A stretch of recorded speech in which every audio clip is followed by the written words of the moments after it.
The Marlins head into Atlanta desperately in need of a series victory after getting, mini sweep by those Rays. Can they get it done on the road in ATL? We're going to dive into all of that and more on today's Locked On Marlins. You are Locked On Marlins, your daily podcast on the Miami Marlins. Part of the Locked On Podcast Network, your team every day.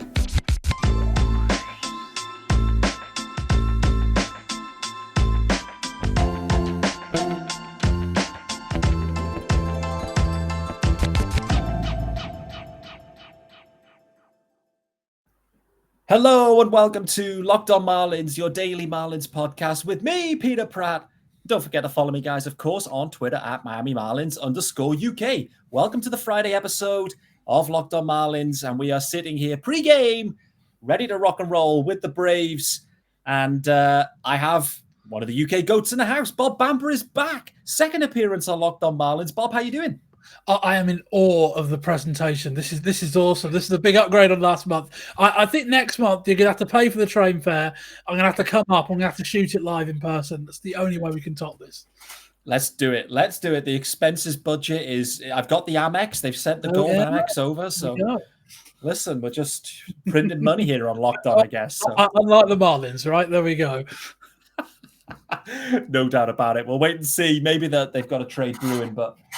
Nevertheless, Bob, it's been a month since we spoke, and really, a lot has changed, and not much has changed in some ways with these teams. They're kind of struggling to find their groove. Just since the last time we spoke, try and summarize where we've been, where the Braves have been at. Obviously, the Marlins and Braves saw each other last weekend. Close series, one-run games galore, plus a Sandy complete game, which was absolutely stunning. But overall, how's your assessment of this 2022 Braves looking? I don't know whether we're exactly aligned, but it's in the last couple of days we've hit like the same record at the same point last year. And I kind of said before we started recording, like, no one feels comfortable about it, but it's almost like I don't feel reassured by the fact that this is the record we had last year, knowing what it took to get from where we were in the middle of last year to where we ended up. We're still treading water. Tonight, they are aiming to win the fourth game of the series against Philadelphia, and this would be the first 3-game winning streak of the year. It's been one of those years. I've also checked. My notes are over here, by the way, for people watching. I'm not just ignoring Pete. I don't think they've lost 3 games in a row this season either. So it's been very much like that. It's just been very much like that all the way along. Win a couple, win 1, lose 2, that kind of thing. It's not a disaster, but I think every few days feels a bit frustrating. And like every win, like we're not blowing many teams away. Every win's like really hard fought. Like it feels like the offense perpetually scores like 3 or 4 runs a night, and that is tough to watch sometimes. Even when they're winning, it's stressful. Yeah, it's interesting. We saw that last weekend. It was like a lot of close games, 3-4 runs for both teams, 1-run wins either way. I guess the big news that came out on Wednesday, Ronald Acuna was scratched from the start, some quad tightness, some kind of issues. That's the second muscle kind of related issue he's had. Obviously had the groin, now a quad. What's going to be the plan here with the Braves? They're just going to kind of be a little bit more steady with Ronnie and kind of just ease his way back in rather than just like every day in. What's the plan here? I think it's quite difficult to tell a guy like Ronald Acuna to sit down for a couple of days, knowing how he plays the game and knowing his personality. It's the big knee injury, and it is the old classic sport thing. If you come back from one injury and like that bit's fine, but the stuff around it's kind of underdeveloped. So, I don't know. I haven't seen the lineup we're recording this Thursday. I think it's going out Friday. I haven't seen the lineup for Thursday's game. People will watch this knowing whether he's played or not. But we had the thing last week where he was out the lineup for like 4 or 5 days in a row, and then he was back and he seems to be fine. And then he's got another thing. They're not hitting well enough or playing well enough to the point where like they can reasonably tell Acuna to go on the IL for 10 days, because that's 10 days they might not get back. So I think it is just day by day, but I don't think it's anything serious. I think it's just that the way he plays the game. There's always going to be teething issues like this, and I think they're just going to have to hope that they can get away with it. So we'll see. It's funny because the Marlins, in a way, are facing a similar problem with Jazz. Obviously, Jazz isn't coming off, an ACL tear, clearly, but it's these types of guys that play it at not just 100 mile an hour, 110, 120 mile an hour. These are the problems you're going to run into. Little kind of niggles here, there, and everywhere, and they're so hard to sit. Like telling Jazz, like Ronnie, to sit down for a few days. He's not taking that well. He doesn't want to be sitting down, but he missed the whole of the series, only a 2-game series, though, in Tampa. He was taking BP, though. Did the rest of the Marlins not miss that series, or did I imagine that? The Marlins were a little bit underwhelming in Tampa. Okay. But the thing is with the Rays, this is what kind of caught my eye with them. You always look at their lineup and go, they're beatable. They should be beatable. You look at it on paper, and then you actually get to it, and all of a sudden, you got Harold Ramirez, ex-Marlin, hadn't hit a home run all year, has home runs in back-to-back games against the Fish. I mean, that just kind of sums it up for the Marlins. Game 1 in particular was just a real turgid performance. Then they got a bit creative in Game 2. Cody Poteet starting, Trevor Rogers pushed back, and that's going to be one of the topics we're going to get into now. They pushed Trevor specifically back to face the Braves again after they faced him last week, and it wasn't great either. So a puzzling decision. Cody Poteet goes out, gives 5 runs up in the first inning, and the Marlins never recovered. So, we're in that stage of the season, mate. Injuries are starting to appear, not just for the Fish, but for everyone. Feels like all of a sudden, end of May, we're getting like a cluster of injuries across the league now, where maybe shortened spring's kicking in. I don't know. What about you? Don't think it's affected the Braves too badly. The pitching's mostly been fine. Rosario's on the IL, but that was an eye problem, an eye problem. Tyler Matzek's on the IL with an inflamed ERA. All that kind of thing. So there's a few bits and pieces. I just think it's a sport where there are 900 players. No, hang on a minute. What's my maths like? There's about 750 players on the major league at any one time. You're gonna get injuries with that kind of scale. Guys are gonna get hurt. Max Scherzer getting hurt is no huge surprise. That's just what you get with a guy that plays like he does with the mileage he gets.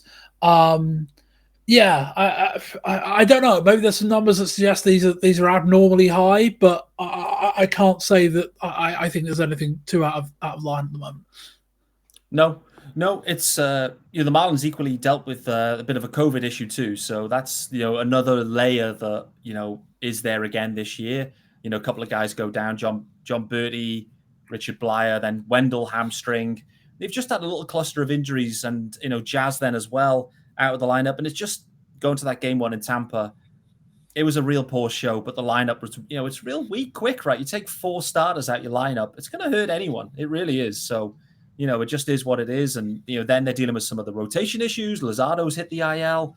What's happening with Eliezer Hernandez, Cody Poteet? He's kind of making spot starts. So it's been a real tough May for the Marlins. It really has. I think they've got the worst record in baseball in May. So that just kind of sums it up. I think they've won only 6 games in May, and maybe a few of them were against the Nats. Maybe all of them were against the Nats. I don't even know. So it's been a bit of a struggle. But sitting here now, Bob, what I would say, the difference we've got that maybe the Braves have, and maybe I'm interested to get your take now. What you don't what you had last year was a Mets that came backwards real quick. And that kind of let the Braves in, if that makes sense. Like, the Braves weren't fantastic in the regular season. The Mets, I'm intrigued. Where's your head at with these? Are they going to kick on? I mean, they've had the injury bug, which has kind of, I think, really affected them this week with a couple of blowouts. They've been blown out a couple of times where they're throwing out there some junk starters. Maybe the Mets are going to come back, but they feel like a different Mets, particularly if they're healthy. What about you? Yeah, they feel like they're hitting better than they were. Pete Alonso's back to where he was when he first appeared in the majors. The lineup looks deeper than it has, and granted, that was the idea with with how they moved this offseason. I think it comes back to what I said last time I was on the show. I think if this was the old method of qualifying for the postseason, you'd be a little bit concerned. You'd be more concerned in the sense that first gets you in, second gets you a one-off game. I mean, the way the current one works, first might not even get you in. It might just put you in the wild card spot. And so it's almost like it's true for the Braves, it's for everyone else. You're always trying to finish second. You might be anyway. Okay, there are other issues with that. You've then got to try and beat teams with better records in other divisions. But I don't subscribe to it loads, but there is the theory that the Mets had a lot of batted ball luck. They had a lot of pitchers pitching well beyond where people thought they would, and some of that might rebound, and maybe some of that is already. We're a quarter of the way through the season. What we've seen the Mets go out hard before. Like, I suspect it's more likely than not they'll stick the course this year. But I don't think they're as good as the first month and a half, 2 months suggest they are. Yeah, I think I'm with you. I don't think they're a 105 win team or whatever maybe you project out. I don't think they're at that level. I do feel more confident that this Mets are more for real and they can stay the course. But DeGrom, Scherzer, McGill, all out the rotation, it puts a lot of strain on them. The Mets have the firepower to go out there and make a trade happen, and maybe teams are already thinking about selling, some starting pitching or whatever. I don't know. I'm intrigued to see what they do. I mean, the Marlins have a lot of pitching. I'm not convinced we're in the race this year, if I'm completely honest. Like the way we've started, and this May's been poor. So I don't know. We'll have to see. Let's get into some of the offensive guys for the Braves. There's a few names that are really popping right now that I really want to get your take on. Before we do that, guys, reminder, this episode is brought to you by Built Bar, and we've been asking, and Built have delivered.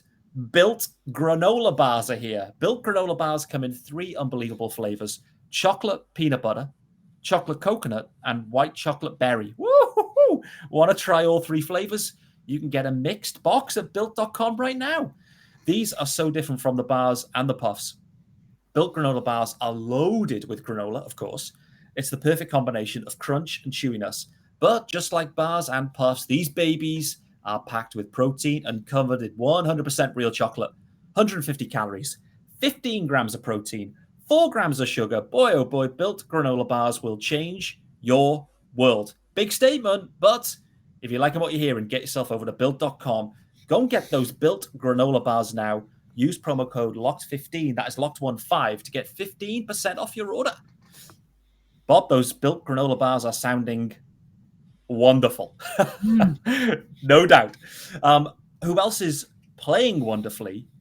William Contreras. Just talk to me now. What the hell is going on with Contreras? He is absolutely scorching hot right now. He's carrying the Braves offense. I mean, speaking of Built granola bars, let's talk about Built Contreras, shall we? I mean,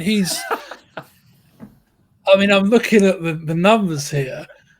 44 at bat, 7 home runs. I mean, like I don't know. I don't think he was hitting in the spot last night, but there was one game in the series where he was hitting in the 2 spot, and I kind of thought, yeah, this is how we drew it up. Mid-May, Freddie Freeman's gone.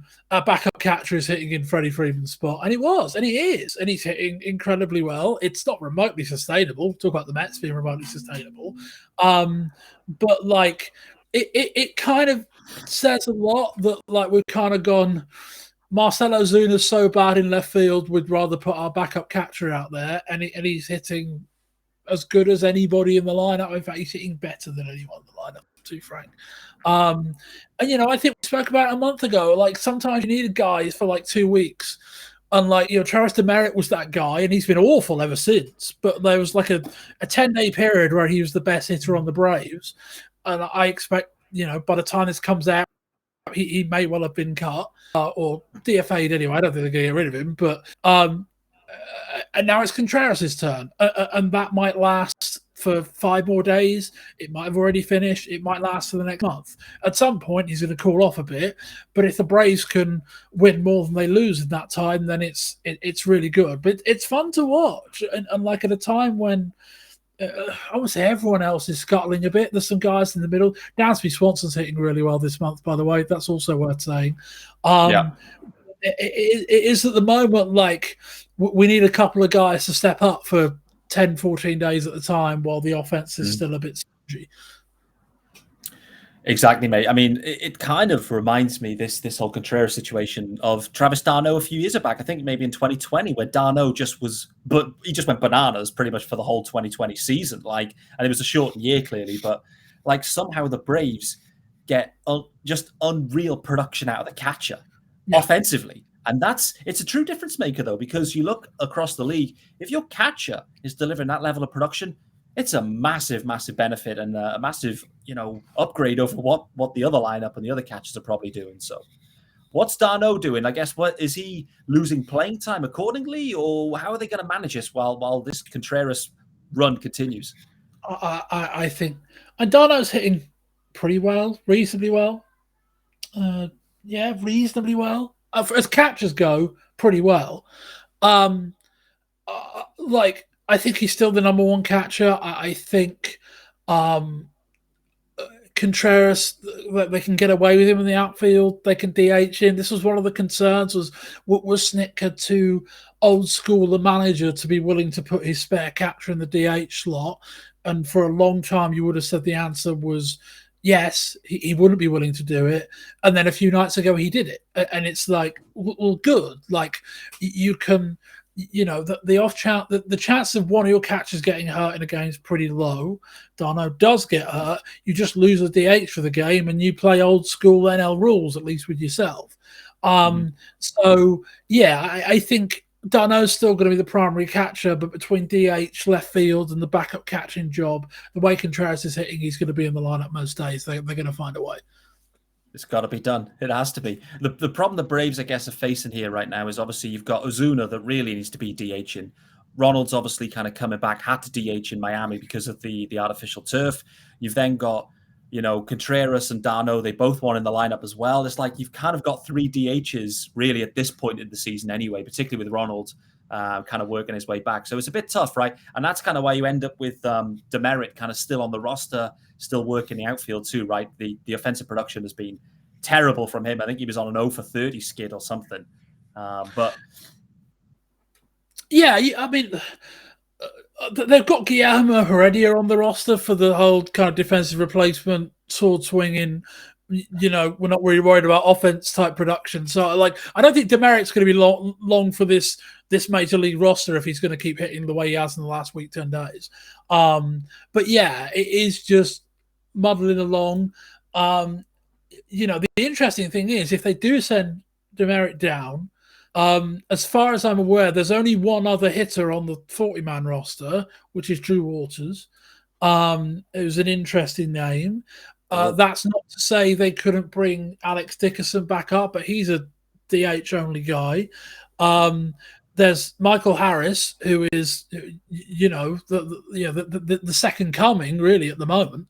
The way he's hitting in the minor leagues, he's an option. I'm not sure that's likely. And you can also make a minor trade as well and things like that. But, they're going with what they've got. And this is I don't call it classic AA. I don't think there's anything particularly remarkable about this, but he is just making the best of what he's got and trying to, within the ballpark of where he wants to play, he's going to say, okay, I'm going to push these limits as far as I can. And so we'll see, but they are bumbling along right now offensively. Like I say, sometimes it's a bit painful.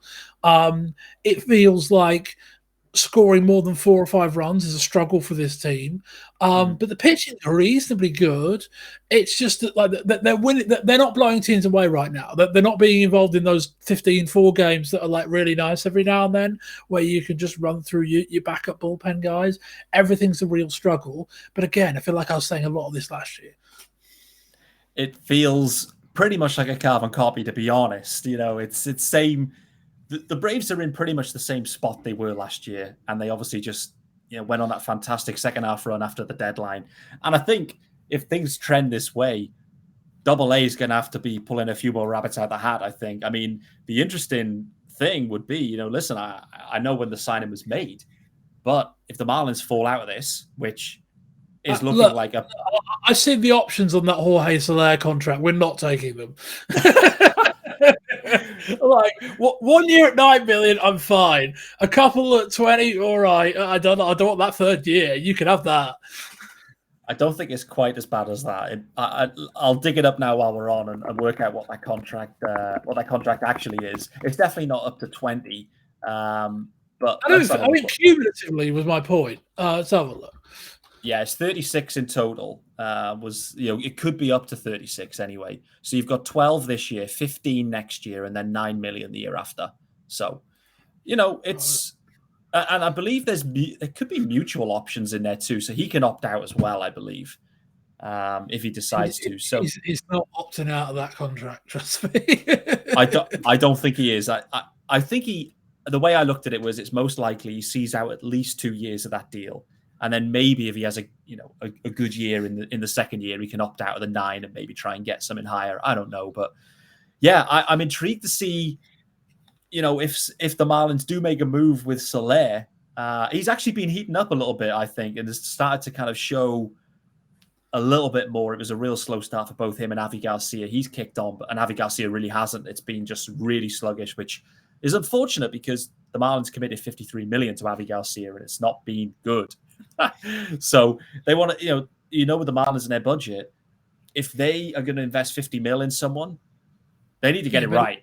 Yeah, they need to. It's essential that they do. And if they whiff on it, that basically puts a handbrake or an anchor in a negative way on this team moving forward. So we'll wait and see. I want to get into the pitching matchups now, Bob, real shortly. But before we do that, reminder: this episode is also brought to you by BetOnline, and our partners at BetOnline.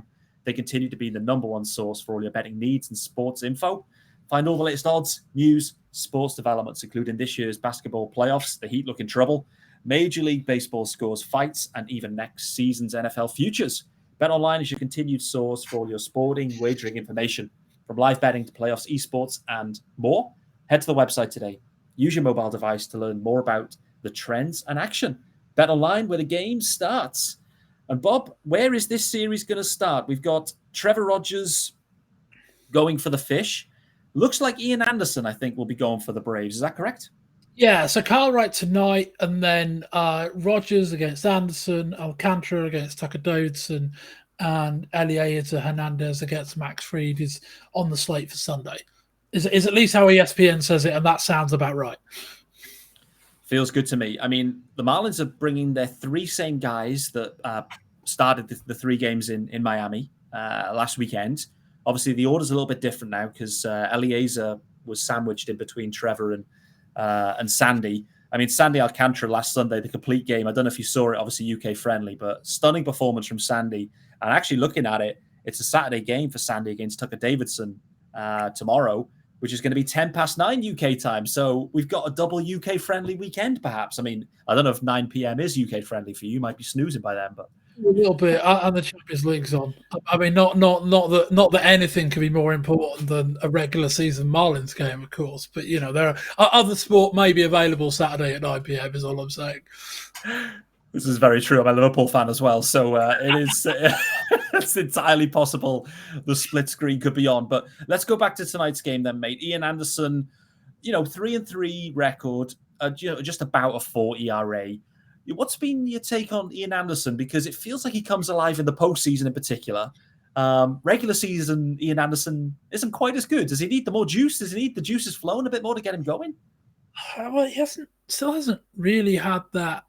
Well, I don't know exactly how many innings he pitched last year, but I mean, I think we do kind of forget that he made his debut in the pandemic season against Garrett Cole and was the first pitcher to beat him in like 40 starts or something, or whatever it was. If pitchers can beat other pitchers.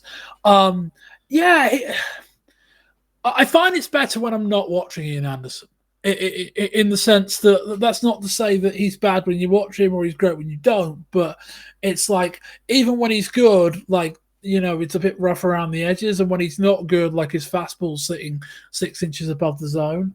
I think the really encouraging thing with him is that he has that ability to find a way when he doesn't have it, and that's a really good attribute in a starting pitcher. And so, yeah, like we say, I mean, the guy is dynamite in the postseason. Let's just get him there. I think it is the general mantra. But there are like, it feels like 5 or 6 times a season you will watch Ian Anderson and go, just not his day. And he'll throw 75 pitches in 2 2/3, give up 4 earned runs, and be like, yeah. And that's why the ERA can sometimes be wonky. He's one of those guys, and I don't know, you can't do this for stats, but like the rest of the time, he's actually pretty good. It's just sometimes he clearly won't have it. But he sometimes finds a way of going 4 or 5 innings, even when he's like that. But he's not a guy I worry about. Not at all. I mean, he went 6 innings last Sunday. It was against Sandy Alcantara, and Sandy was obviously vintage Sandy. It's funny you mentioned that because the game before, so last Saturday, it was the Kyle Wright start, and I watched that live too for the majority. Kyle Wright as well. The first time we saw him earlier in the year when we spoke, insane. This second time around, though, let's have a look at his final line. But I'm telling you, he got through 5 innings. But he labored really early. It was real hard going for him in the first inning or two, Kyle Wright. Is anything, we're not going to see Wright in this series, but I'm interested to get your take. Is this what the regression has become? Is he kind of going through a little bit of a kind of scuttling period after kind of scorching it early on? I mean, he really was scorching it early on. Kyle Wright's not going to be Garrett Cole, right? And I know that's a weird way to start a point like this, but this might be his ceiling. Really good starter, but occasionally has a bad night, like most pitchers. Most guys aren't Max Scherzer. You can't bank on them for 28 starts and just go, well, he's going to be fine. And the encouraging thing about him is that now it feels like when he gets into those bases loaded first inning situations, it's not the end of the world. There was a thing during one of the postseason games last year where he was pitching fine in a 0-0 game. The Braves gave him a lead and then he fell apart, and it's just what are you doing? I don't think he's a elite ace pitcher, but he doesn't have to be. And the best version of Kyle Wright is a guy that can pitch badly and yet give you 5 innings of 6 strikeouts and no earned runs, right? And so in that regard, a bit like Anderson, it's we've got to know what his realistic ceiling is and let him hit it and know that it's not about one game, it's about 30, hopefully 35. The fact that we're sat here, he's thrown 47 innings this year with a 2.49 ERA is remarkable. If you can keep doing that, we're laughing. Or even if you can't, if he finishes the year with a high 3 ERA, that's absolutely fine. And if you're going to get there from where you are now, you're going to have a couple of stinkers in the middle. No doubt. Well, talk to me about Tucker Davidson then, mate, because he's sitting at a 1-1 record with an almost 9 ERA. So I don't think it's been quite as impressive for Tucker Davidson. I haven't seen him this year, so I'm going to need to get your scouting report on him. Has he been starting all year, or what's been the kind of the last couple of months worth of work for him? Well, he's just the latest cab off the rank in terms of the fifth starter. We tried Noah, we've tried Elder, we tried Kyle Muller. They won't try Spencer Strider, even though he's lights out in the bullpen. Yeah. I think they will eventually. It's like Kyle Wright's just passed the curse on to the next guy and going, you're all going to come up and you're all going to struggle. Tucker's just the next guy. And it's hard pitching in the majors when you're a game away from getting dropped is difficult. He just, one really good start against Milwaukee and then a really bad one against Philly on Tuesday. And that's it. But again, he's just the latest off the cab rank, is the old British expression. The latest cab off the rank from AAA. And if he doesn't survive this start, then he'll probably go back down again. And it's fine. If Kyle Wright's the blueprint here, he had multiple opportunities across multiple seasons. So it's not to write any of these guys off, but it is just to say that you're hoping a guy can stick even for 6 weeks. Mike Soroka's still the big holy grail, right? And we hope surgery stuck this time. We talk about the Braves maybe trying to repeat what they did last year, not to sound like Arsene Wenger, but it might be that those big guys that arrive in July are guys they've already got. It might be Soroka, Rosario, Matzek coming back. It might be those guys, plus maybe it is Michael Harris, maybe it is Drew Waters. I expect they'll make some trades if they're going to have a go for it, but it might be that filling these gaps is things they can do internally if their luck lands correctly. But there's hope for Tucker Davidson as there is for them all. And like, if I'm him, I like, give me the Marlins over most other teams right now. But like if I'm trying to make it stick in the majors, I'd rather face them than the Phillies. No doubt about it on that one. One final one on the pitch in Max Fried going UK friendly Sunday. Max Fried, is he in the Cy Young conversation this year, in your opinion, in the NL? He's in the Cy Young conversation every year, in my opinion, but that's a separate story entirely. I mean, I don't want to say who cares. I kind of wonder whether, like, he probably won't be, just because there's going to be some guy that's going to run like a low 2 ERA, and that's how you win Cy Young. I'm not really bothered by that. Like, just keep beating Max Fried, and like, I say this, the commentators curse, whatnot. I don't worry about Max Fried anymore. I know I say it about Ian Anderson and whatnot. I used to live Max Fried starts. It used to be my thing. It was like every fifth day Fried had gone, I'm like, I really want this one to work, and most of the times it didn't. Sometimes it didn't. Now he's just like, I mean, once you pitch Game 6 in a World Series, this shit doesn't matter, right? I hope we can swear on this show. If not, bleep me out. Once you pitch a Game 6 in the World Series, this is just a regular season game, and he looks like he's worked it out at a major league level. Is he going to be in the Cy Young discussion? I don't know. Like, I'd have to look at everyone else and know that there's going to be, a guy on the Cardinals that ends up with a 1.98 ERA in the season, and that's how these things work. I'd rather he be World Series MVP than Cy Young will. Let's say that. Well, wait and see. I've really been impressed with Max Fried's development the last couple of years. And like you, he's gone a tier above those guys. Like the kind of Ian Anderson, is definitely a tier below in terms of, I don't know, the trust factor. And it feels different when Fried's on the bump to the other guys. A bit like how it feels when Sandy's on the bump. You just know. And, it's a shame it wasn't the Sunday head to head with those guys. Fried, Sandy on the Sunday would have been a real nice, or the Saturday. It'll be 0-0 after about 12 innings, wouldn't it? No, not two teams. It really would have been. So, yeah, I'm intrigued. One final one. The Bravos, I mean, they got a game to play on Thursday. So we're recording this before the Thursday game, but this is the Friday episode.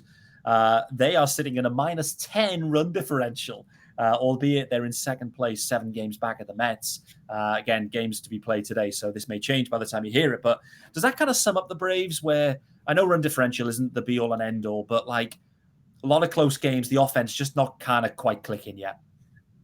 Yeah. Sometimes you can be down 10 and it's just be like, well, we're playing well and we've had 5 blowouts. The Braves aren't having many blowouts. Their pitching's generally pretty good. They're also not blowing teams out. And so, I mean, what we 50 games in or something like that, 40 games in, that kind of range. In that kind of range, 10 runs is basically 0, right? It's half a run a game or whatever it is. It's less than half a run a game.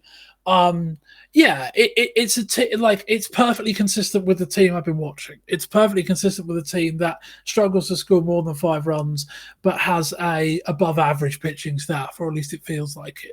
A lot of games are close. Most games, there aren't many games where, we are recording right now. The Reds are 13-5 up against the Braves. That might be the weekend scoreline in this Braves Marlins series, right? Yeah. Reds playing the Cubs, rather.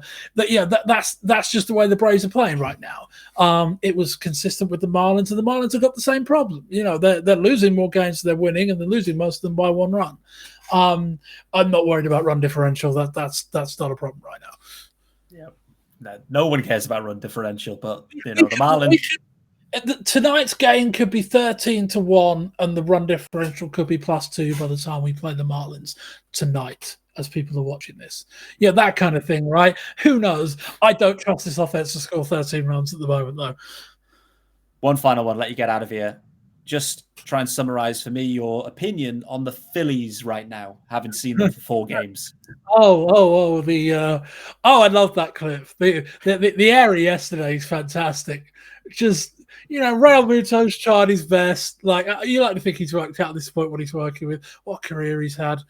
Miami to Philadelphia. Oh man. Yeah, just launches one like a dart straight to the second base, goes through them, and then Herrera just runs straight past it, and it's the Real Muto gif, the eye roll gif from a couple of years ago. It's that kind of thing, right? They're a funny team. They're finding interesting ways to lose. But I saw the quote. Someone mentioned the quote they keep rolling out. We're a better team than this. You're not a better team than this. Like, you can be a better team than like this if this is the last 10 games. You can't be a better team than this if this is the last 4 years. And look, if they prove me wrong, fine. Braves won a World Series. I don't care for the next 5 years, right? But the Phillies are what they are right now, and until they're not that thing, I feel very comfortable saying that you're not as good as you think you are. And I've been very consistent in that in the last 4 years, and they've done nothing to change my opinion. You absolutely have. That's why I wanted to ask you the question, because I know how adamant and consistent your opinion has been on the Phillies. The funny thing is, when we kind of strip this all away, a quarter of the way into the season, not much has changed for the Marlins, the Phillies, or the Braves in terms of the way their seasons went a year ago. It's pretty much the same stuff. Some different names, some different guys out there, but fundamentally, they're pretty much the same ball clubs they were a year ago when we kind of look at it. 3, who do you trust to make it work? The one I trust most is the Braves, because they have a lot more star power, much better pitching, and they have a GM who is fearless and extremely switched on. So the Marlins have the means but not the motivation. The Phillies have the motivation but not the means. I think the Braves have got the means and the motivation. I think that's, if I were to sum it up in one sentence, I think that would be it, is that the Braves have got just about the right combination that they can make this work in the second half of the season. I'm not convinced either the Marlins or the Phillies can. I think it's a perfect way to end this episode. I think that's a perfect summary. Guys, that is us. That's Peter Pratt, Bob Bamber out of here on Friday's episode of Locked On Marlins. In the meantime, sit back, relax, enjoy Game 1 and the rest of the series. The Marlins desperately need to win this series, and I think the Braves need to. Bob's got the 3-0 up. I think he means 3-0 Braves. He's expecting a sweep. I would not be shocked at a sweep for the Marlins. Let's go! If you say it every time, Pete, it will come right once, right? Exactly. It will. No, this is going to be a tough series, just to kind of, not to go into loads of depth because we're trying to wrap up, but I can see this being a real tough series for the Fish. I always predict 2-1. I don't know why I did 3-0. I always predict 2-1. That's always the point, right? But yeah. 2-1. I think the Braves are happy with 2-1 and the Marlins are happy with 2-1. I think that's usually the stock answer. I think this all hinges for the Fish. Is Jazz Chisholm back for the weekend series? We need Jazz back. We're absolutely desperate for Jazz to be back. And I get equally, if Ronnie's back, we haven't even got into the Ronald Acuna situation, the usual stuff, the usual drama. There wasn't any drama in the last series, which was great, other than 3 Marlins got plunked, but we won't get into that. Cool. But it always creates that anxiety, the first pitch anxiety for the Marlins pitcher anyway, because if you hit him like Pablo Lopez did last year, you're ejected. Worst decision I've ever seen. Anyway, guys, that is Peter Pratt, Bob Bamber out of here for Locked On Marlins on Friday. We're back on Monday. See you then.